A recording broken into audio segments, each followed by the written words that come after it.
weekend, I don't know if you've seen the very...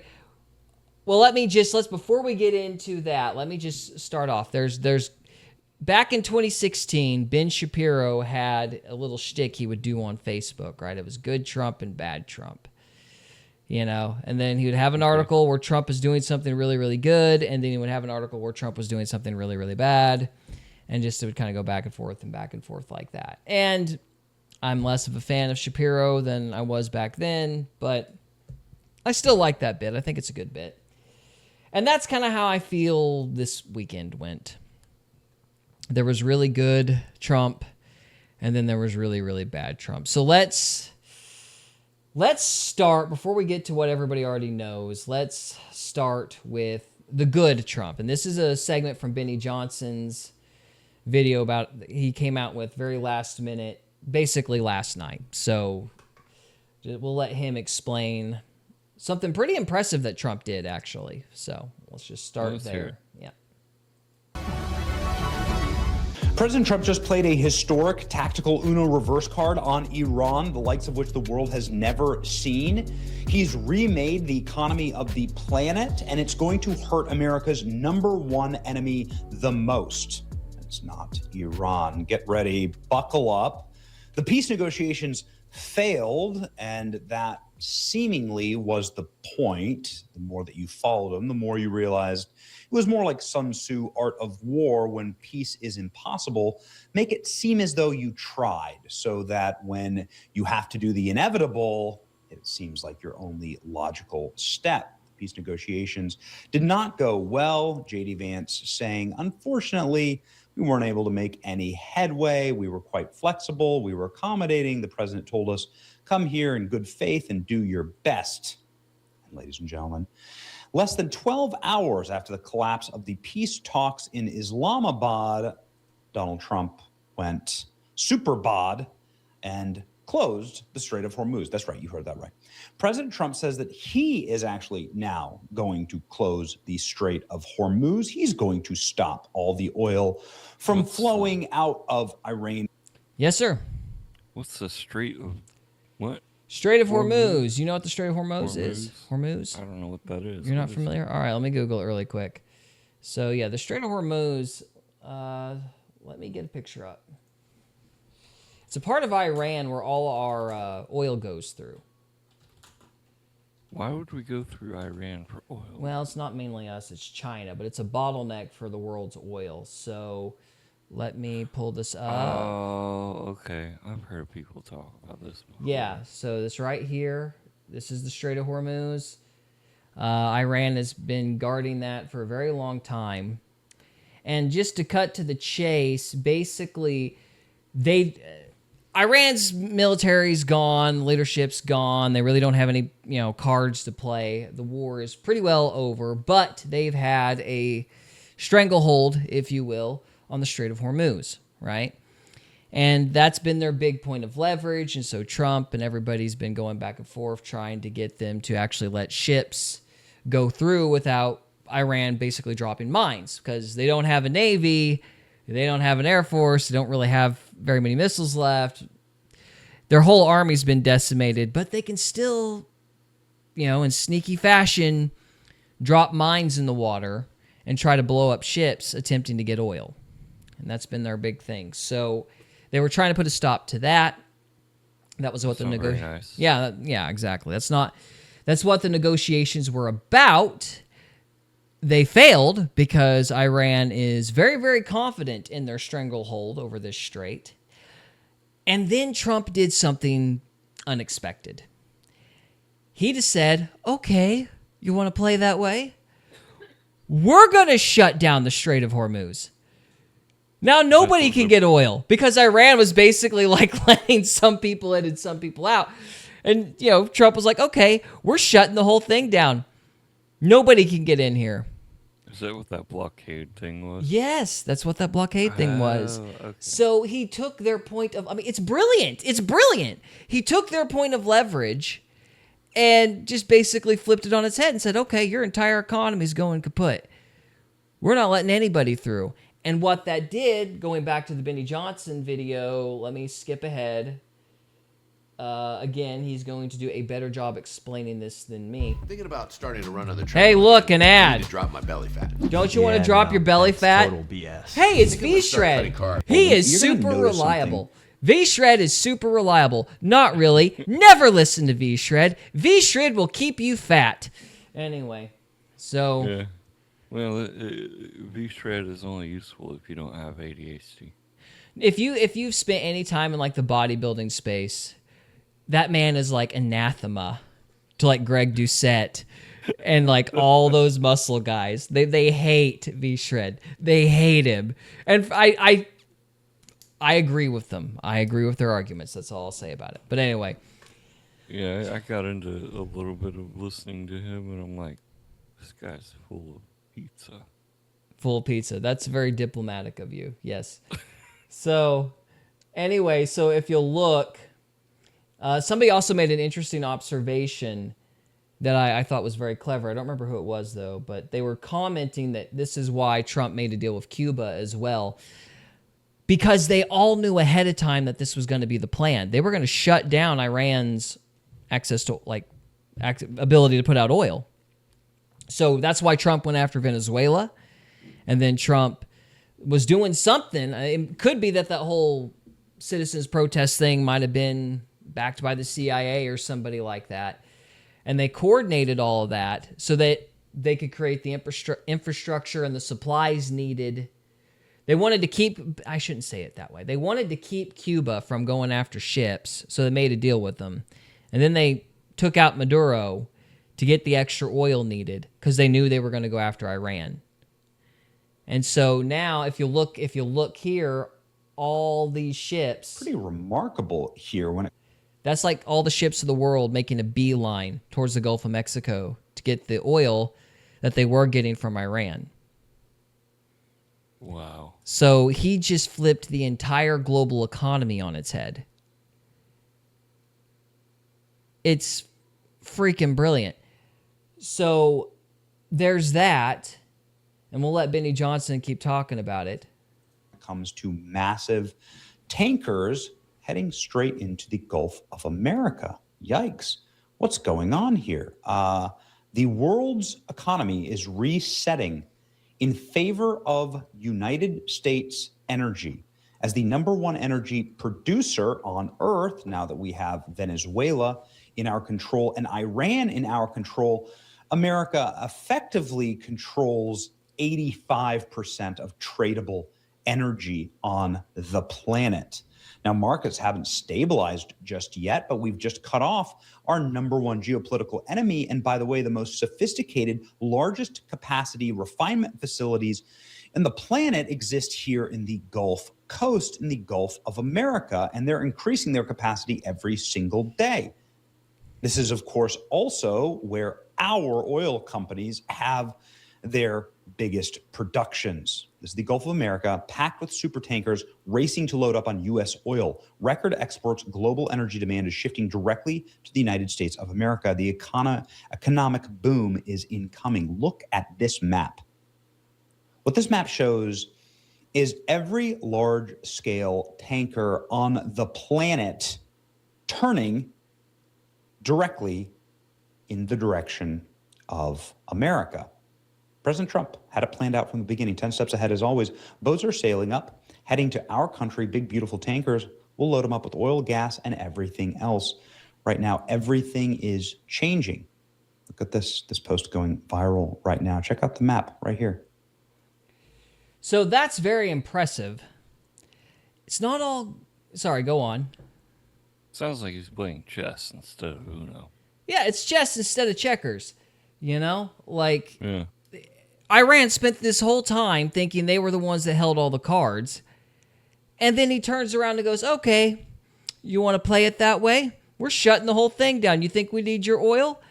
And it turns out the whole time he was preparing to have everybody buy the oil from us. Yeah. China, from what I understand, is absolutely losing its mind over this. So, I mean, you got from a military standpoint, you've got to hand it to him. Like, that's impressive. Yeah, that's impressive. But it's not all good. It's not all good. So Glenn Beck had a little bit of a different take. And so we're going to listen to Glenn Beck's take a little bit on it. because this is not going to be good news for your pump, like your price at the pump. Yeah. Because obviously, if everybody in the world is buying oil from us, you don't get as much oil. You're talking about paying out the teeth when it comes to gas prices, and Beck points that out. So we'll jump to him really quick.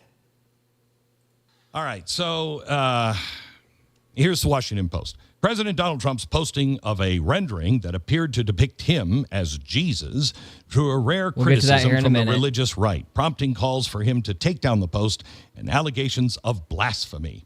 For the weekend, tankers will be escorted, but the lanes that Iran says everybody has to use, he is blocking those. Okay? So what's coming here? Tomorrow, the next day, Navy warships are going to be stopping ships that try to pay the illegal toll for Iran, if that happens. Oil tankers are rerouting. They're slowing down. As I showed you in hour one, they are actually rerouting to the United States. Prices at the gas pump are going to go up. They're already jumping. I mean, expect another 50 cents or maybe even $1 in the next week or so if it drags on. Groceries, diesel trucks, all of that is going to go up. It's not good. It's not good. Heating oil, God bless you if you're in the Northeast. How are you affording this? Your 401k, it's going to take a little bump in the road probably. You know, this isn't somewhere else. This is your grocery run, your commute, your kids' soccer fees. And Iran knows that. Iran knows that. That's the bet they're making. I said earlier in the show, what do they have that they think they can beat the United States? Because we're wiping them out. We're cleaning their clock on the field of battle. What do they have? It's not missiles. It's what they see when they look at us through social media. Iran sees a divided America, an exhausted America, 20 years of forever wars. They see an America that's ready to turn on itself the second price of gas goes up. They see social media turning every clip into a weapon, and they're not wrong. You know what burns my ass? Doctor looked at my knee for 5 seconds. It's arthritis, he said. Just part of getting old. Oh my gosh. They're not wrong. You gotta love how every podcast advertisement looks exactly like the Joe Rogan Experience. I just wanna, It's all AI. Yeah, it's all AI, right? What was it? The echoey, distorted robot voice? Did that give it away, Trevor? So No, it was the fake dudes. oh, it was the fake dudes. Okay, my mistake. No, anyway, just as an aside, like from what Beck's saying, I have a very hard time acting super worried about a 401k. Maybe it's just because I'm a millennial. I'm like, when I was in high school, 2008 happened. Everybody lost their 401k. So I'm like, good luck if you can keep it. So I don't know. That's kind of hard for me to wrap my brain around. Yeah, I only personally have a 401k because of my job. Yeah, Jess has a 401k, but I'm like, hey, it'll be great if we got one, but I wouldn't hold your breath. I mean, they'll create a bubble somewhere and take it. That's kind of what they do, but good luck. Yeah. That's just me. That's a whole other thing, though. From my opinion, it's just a glorified savings account. Yeah, it's a glorified savings account, except, with the stock market can really mess it up. But anyway, so old Beck is saying that he's not as optimistic. He doesn't sound as optimistic as Benny Johnson is. I think the short way to put it would be, from a military strategy standpoint, this is brilliant. Like, he's really put the screws on Iran. Iran might be betting that we're going to give up after 2 weeks when the gas prices shoot up, though. And so it's like, if the Definitely gonna make a lot of people mad. Yeah. I mean, in the long term, if Trump finds a way to keep this situation the norm, like, it's going to benefit the country immensely. Like, if we become the main exporter of oil, I mean, it won't really matter. You make NATO irrelevant, you make Iran irrelevant, you make China irrelevant, you make Russia irrelevant. I mean, this would completely flip the board if people would accept it, taking it on the nose. And, a lot of people are cutting it really close, financially. So, yeah. They might not be willing to do that. It's gonna... I'll say what I've said, before. I think I've said it before. If he can get this Iran war thing wrapped up before the midterms, as unpopular as he supposedly is in the polls right now, as unpopular as he is, there's going to be a backlash. The second he ends the war and actually wins it, he'll be more popular than he's ever been. Because that's kind of how this goes, It's like in the middle of the war, it's like, oh, how dare you, you promised no forever. He never made that promise. The libertarians made that promise. He always made it clear that if Iran tried to get a nuclear bomb, he'd go after him. And I watched the 24 campaign too. He said that.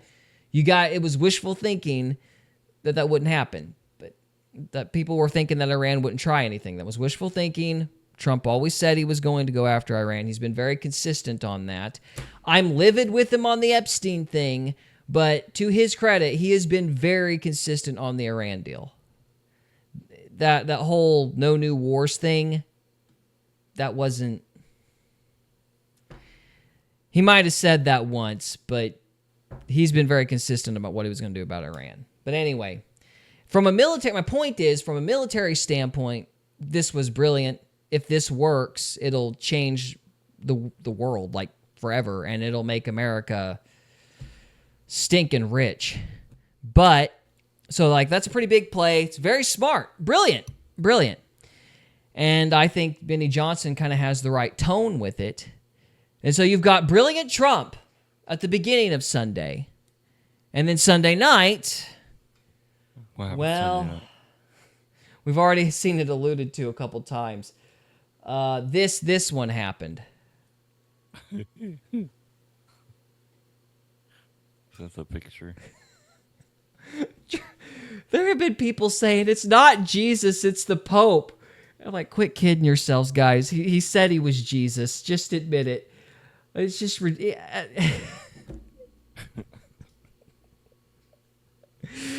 he is, Mr. Napoleon, Captain Strategist on foreign affairs. But when it comes to domestic policy, you're like, Trump, why? Why would you do that? So you knew people were going to be livid, just livid over it. Anyway, so we found this one on Twitter where he's added some weight and got Epstein there on the hospital bed. I thought that was pretty funny. And then, you've got Epstein again. And then there was one other where he was it was like Hunter Biden. He was healing Hunter Biden. I thought that was pretty great. The doctor one? Huh? There's a doctor one. Oh, yeah. That's from one of those doctor shows. Oh, yeah. Well, trust me. So I guess that segues us into his response when people were like, hey, did you really post a picture of yourself that you were Jesus? Of course, he deleted it this morning. So this was his explanation. Mr. President, did you post that picture of yourself depicted as Jesus Christ? Well, it wasn't depicted. It was me. I did post it, and I thought it was me as a doctor, and had to do with Red Cross as a Red Cross worker there, which we support. And only the fake news could come up with that one. So Yeah, he's a doctor, Trevor. Don't worry. Trust him. He's a doctor. He was a doctor. That's not Jesus at all. Oh, my gosh. Oh, my. It's like 10 a.m., master of the world, strategist. 10 p.m., this'll tick him off. It's just crazy. I just heard. Huh? Let's make him mad real quick. Yeah, let's make him mad real quick. Let's just see what everybody does. I think this is the story that everybody's been saying. I don't know what's true, what's not, but they've been claiming he was getting into an argument with the Pope, and he decided to, send this to the Pope to mess with him. That's what I've been hearing. I have no idea if that's true, but that's what I've heard today. But I'm like, either way, it's like you had to know that wasn't going to play well. What were you thinking? Why would you do this? So, anyway, let's finish what he has to say. about it. And I said, how did they come up with that? It's supposed to be me as a doctor making people better. And I do make people better. I make people a lot better. As an example, the 11,000, I understand your husband's going through treatment. Yes, sir. Yes, sir. He's He going has through cancer. some very serious cancer treatment, so Yes, sir. this goes a long way. Yes, sir. It sure does. So, am I offended? Not really. I mean, I kind of wonder if I should be, but I'm not. Like, what's your thoughts? Do you think people ought to be upset about this, Trevor? Well, people are gonna be upset no matter what you do. So Yeah. I guess my point was I was like, at one point in the afternoon, I'm sitting there going, this guy's a freaking genius. He's an absolute genius. That Strait of Hormuz thing is incredible. I was like impressed and astonished that he did that. And then not 2 hours later, you learn about the picture of him being the Pope or a doctor or whatever. And you're just like, what? Why? It's like only Trump, only Trump. He's a genius one minute and you want to tear your hair out the next. So, I don't know. What are your thoughts? yeah, I heard about it on Jesse Lee Peterson's show this morning. Oh, what Jesse Lee Peterson have to say? Pretty much kind of the same thing you did. He was astonished that the man is like an ultimate Napoleon one minute and then just posts something ridiculous the next second. No, Jesse thought it was kind of funny. That's about it. I mean, it's funny, but people are gonna get mad. I'm just like, what? Okay, what's the point? But anyway, do you think people should be mad? I mean, if he was depicting himself as Jesus, I could see it. But Yeah. that's what Jesse said. He thought of it more of he's a brother of Jesus. So I don't know about that. He's a troll. You know what I mean? It's like on the one hand, he just does stuff to mess with people. that's a good way. It doesn't change the fact that it's still disrespectful, though. So I'm kind of got like one boot and, I'm being wishy-washy, essentially. On the one hand, I'm just like, you knew that was going to kick a hornet's nest. Why would you do that? But on the other hand, I'm like, what am I asking? It's Trump. Of course he would do that. So I don't know. Yeah, it is kind of funny, but I can see where a lot of people would get offended by Right. it. Because I don't want to be like super disrespectful to people that are like upset about this because I'm kind of like feeling a little guilty that I'm not more angry about it. But at the same time, I'm like, it is Trump, though. I don't even think we're not talking about somebody who's going to be registering the theological implications of something. And that's not really his wavelength. Give him money and war, but, philosophy, maybe not so much. Yeah, he's just a businessman. I don't doing his know. thing. Yeah, I don't know why you would do this. Like, he was alive during the whole John Lennon thing. You remember John Lennon was bragging about how, the Beatles were more popular than Jesus, and that was like a huge thing. And then John Lennon had to apologize. Like, the Christians, everybody was up in arms over that. So, back then. So, Yeah, no, I don't remember that. Well, yeah, I guess it was our parents' day and age, but yeah, John Lennon said that the Beatles were more popular than Jesus, and everybody was like, "Excuse me," and he's like, "I'm sorry." So I'm like, Trump was around back then. I don't know what he thought was gonna happen, and he must have went, "Oh crap!" For as much as he likes to troll,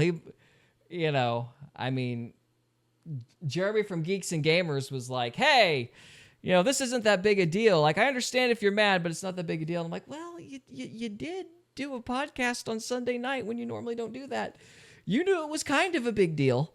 So, Yeah. anyway, I waver. I don't know. But that was Trump. Genius on Sunday morning and troll on Sunday night. So, anywho. Well, We all have our moments. We all have our moments. We hope you enjoyed this episode of Faith, Fiction, and Folklore. If you did, we would love it if you would subscribe to us on YouTube or follow us on Rumble. We can also be found on X, Instagram, and Facebook. And we are available on Spotify, Apple Podcasts, Amazon Music, and iHeartRadio. Thank you again very much for listening, and we'll see you next time.